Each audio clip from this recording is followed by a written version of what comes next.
There are three main types of brushes you'll commonly find on the spotting board. The first is the dry side brush, which works with chemical solutions that contain no water. It is perfect for stains that need solvent action for effective removal.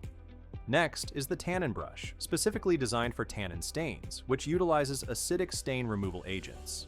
Finally, we have the protein brush, ideal for tackling protein-based stains. Use with alkaline stain removal agents for the best results. Using the right brush and chemical combination makes stain removal much more manageable and effective.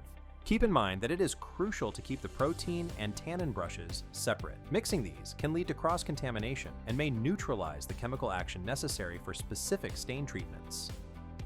When using any brush, ensure that the bristles are even and uniform for optimal results. When storing your brush on the board, always keep the bristles down. This helps prevent any chemicals from saturating the wood that holds the bristles. Thank you for trusting us with your garments. We hope that this video has been helpful.